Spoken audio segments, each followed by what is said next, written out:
امام غزالی رحمۃ اللہ تعالی علیہ فرماتے ہیں جب تو مخلص ہوتا ہے تو اللہ تیرے عمل کو قوت دے دیتا ہے۔ آپ نے ایک واقعہ لکھا ہے، ایک آدمی تھا تو اس نے دیکھا کہ اس کے شہر کے اندر ایک بہت پرانا درخت ہے، تو لوگ اس درخت کی پوجا کرنے لگ گئے۔ اس بندے کو بڑا جلال آیا، نیک آدمی تھا، اس نے کلہاڑا رکھا کندھے پہ، آج میں درخت کاٹوں گا۔ چلا گیا، جب پہنچا نا درخت کاٹنے کے لیے تو اس نے، ابھی وہ چوک میں تھا کہ ایک شخص ملا اسے، اس نے کہا میں نہیں کاٹنے دوں گا۔ کہا تو کون ہے؟ میں تو کاٹوں گا۔ کہا تو نہیں نہ کرتا اس کی پوجا، دنیا کرتی ہے، تجھے کیا لگے؟ معاذ اللہ، یہ بھی وسوسہ ہے نا، تجھے کیا لگے؟ وہ ذرا بحث زیادہ ہوئی تو اس نے، وہ سمجھ گیا کہ یہ شیطان ہے مجھے منع کرنے والا۔ اب اس نے کیا کیا؟ میں نہیں کاٹنے دیتا۔ کہا نہیں میں کاٹوں گا۔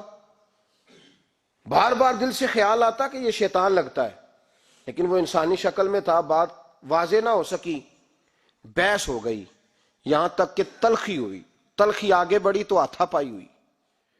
اس نیک آدمی نے الٹے ہاتھ سے اس شیطان کو پکڑا اور زمین پر پٹخ مارا، بچھاڑ دیا، اور کلہاڑی لے کے کہنے لگا پہلے تیرا گلا کاٹوں گا پھر درخت کاٹوں گا۔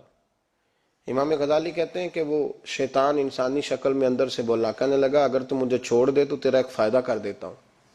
اس نے کہا وہ کیا؟ کہنے لگا 2 دینار، روز تجھے فجر کے وقت اٹھے گا تو تیرے سرانے ملا کریں گے 2 دینار۔ درخت کاٹ کے تجھے کیا ملے گا؟ تو اس طرح کر، اس سے غریبوں کی مدد بھی کرنا، کھانا بھی، کوئی انسٹیٹیوٹ، کوئی ادارہ، کوئی جامعہ بھی بنا لینا۔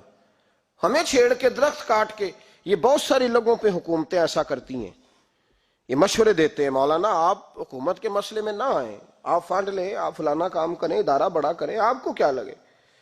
اور یہ بھی ایک ترتیب ہوتی ہے، آپ اور بہت سارے لوگ مشورہ دیتے ہیں جی ٹھیک ہے دین کا کام زیادہ ہوگا، ادارے زیادہ بنیں گے، بچے زیادہ پڑھیں گے، لیکن دین کا یہ مزاج، دین کا مزاج یہ ہے کہ جو غلط بات کرے اسے روکا بھی جائے اور ٹوکا بھی جائے، اسے سمجھایا بھی جائے، یہ مزاج ہے دین۔ اس بندے کے اندر لالچ بیدار ہو گیا، اس نے کہا بات تو ٹھیک ہے، اور پھر اندر نیا وسوسہ آیا کہ درخت کاٹ دوں گا تو بندے کل کسی اور کو پوجنے لگ جائیں گے، تو پیسوں کا فائدہ ہے، غریبوں کی مدد ہوگی، فلاں نیکی ہوگی، فلاں خیر ہوگا، فلاں ویلفیئر ایسوسی ایشن بن جائے گی۔ گھر جا کے واپس چلا گیا، چھوڑ دیا، درخت کاٹنے کا ارادہ ختم۔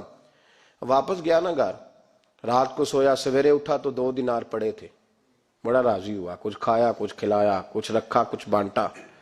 اگلے دن پھر اٹھا تو پھر 2 دینار پڑے تھے، کچھ کھایا، کچھ کھلایا، کچھ بانٹا، کچھ لوگوں میں تقسیم کیا۔ 5-6 دن تو پیسے آتے رہے، 7ویں دن اٹھا تو کوئی شے نہیں تھی، 8ویں دن پھر کوئی نہیں تھی، 9ویں دن پھر کوئی شے نہیں۔ اب پھر کلاڑا اٹھا لیا، میں درخت کاٹوں گا۔ پھر چوک میں گیا، پھر شیطان انسانی شکل میں، اب پھر گفتگو ہوئی، میں کاٹوں گا۔ اس نے کہا اب نہیں تو کاٹ سکتا، میں لڑوں گا۔ کہا تو اب لڑ بھی نہیں سکتا۔ اب جب گتھم گتھا ہوئے، ہاتھا پائی ہوئے، جھگڑا ہوا تو شیطان نے پکڑ کے نہ الٹے ہاتھ سے زمین پہ دے مارا، 2-3 تھپڑ اس شخص کے ہاتھ پہ دیے، کلاڑا چھین لے، چل دوڑ جا۔ اب وہ کہنے لگا سچ بتا تو ہے کون؟ کہنے لگا میں شیطان ہوں۔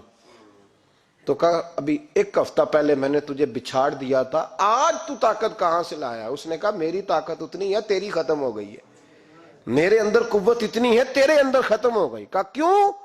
تو شیطان کہنے لگا جب تو 1 ہفتہ پہلے آیا تھا تو رضا الہی کے لیے آیا تھا، آج تو اس لیے آیا ہے، اس لیے آج تو آیا ہے کہ تجھے 2 دینار نہیں ملے، آج تیری جنگ دیناروں کی ہے، آج تیرا رٹا دیناروں کا امت مسلمہ کے ساتھ۔ اس لیے خدائی طاقتیں معاذ اللہ روٹھ گئی ہیں کہ ان کا رٹا دیناروں کا ہے، ان کا جھگڑا دیناروں کا ہے۔ صحابہ کرام علیہم رضوان کا رٹے دیناروں کے نہیں تھے، وہ دین کے ساتھ مخلص تھے، تو جس میدان میں نعرہ لگاتے تھے اللہ کی مدد ان کے شامل حال ہو جاتی، انہیں کہیں پسپائی نظر۔ میرے جیسے خطیب روزانہ تقریریں کرتے ہیں، سالوں بیت گئے، انقلاب نہیں۔ کیوں؟ اس لیے کہ رٹا جب تک ذات کا ہوتا ہے انقلاب نہیں آتا، جب ذات الہی اور رضا الہی سامنے ہوتی ہے پھر اس میں اخلاص ہوتا ہے، تو پھر اس کی تاثیر ہوتی ہے، پھر اثر بن کے جملے دلوں میں اترتے ہیں۔